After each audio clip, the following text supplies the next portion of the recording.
The truth is this: if your interpretation of God and the world was right, I don't believe God would allow you to sit there and be such a fucking coward. That's what I don't believe. I don't think that God would allow you to do that. I think he'd say, no, you need to defend our ideals because our ideals are good for humanity, and Christians fail to defend them. So if they fail to defend them, they do not exist. There's only one religion left on the planet. Wow, that's Islam. You know the best thing about Islam? The best thing about Islam is how simple it is, because there's wrong and right.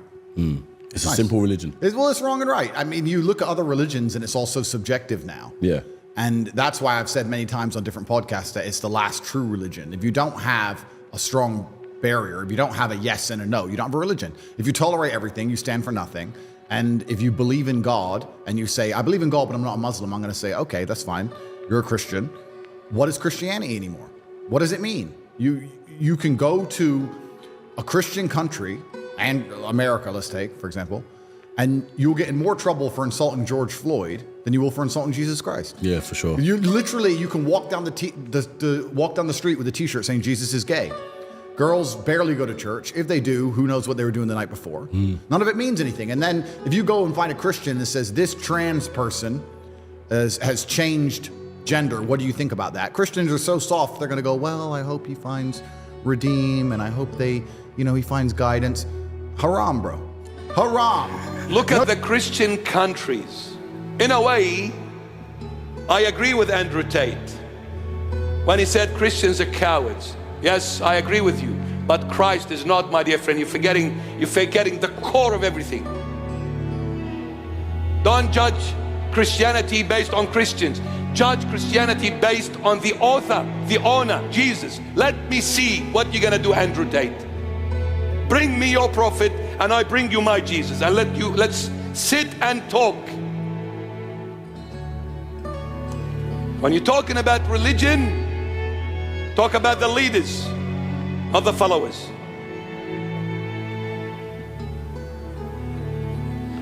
How did your prophet live and how did my Jesus live? I don't need to show you the Bible. Read your Quran. Tells you how Jesus lived. Even though that Jesus in the Quran is not the Jesus of the Bible, two different people. But even in the Quran, Jesus Christ, Isa he's glorified. He's glorified.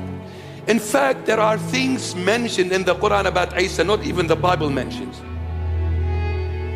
It says that he spoke while he was in the cradle. The Bible didn't say Jesus spoke while he was in the cradle. It says that he created out of the mud, clay, birds, and he blew into them and the birds became alive and flew away. Who creates out of mud birds and give life to it? Isn't it God? When was Muhammad born? 570 AD, which means he obviously never met Christ. But Matthew, Mark, Luke, and Matthew, Mark, John, Peter, James met Christ. And they all insisted that Christ claimed to be God. Repeatedly in the Quran, it is stated Jesus is not God. He's a good prophet, but he's not God. Repeatedly in the New Testament, it's stated Jesus is God in human form.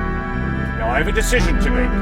Who am I going to trust? A man who lived 500 years after the fact? Or people who lived during the life of Christ, met him and talked with him? Sir, when it comes to historical knowledge, that's a no-brainer for me. I will always try and go back and connect with the eyewitnesses to be my primary source of information about any historical person. If you think I'm going to trust the guys who flew planes into the U.S. World Trade Center to be my primary source of information about Muhammad, you're nuts. I think that's bigotry. To find out about Muhammad, I better have the intellectual honesty to read the Quran. And if I use some terrorists as a reason to reject Muhammad, I'm a narrow-minded bigot.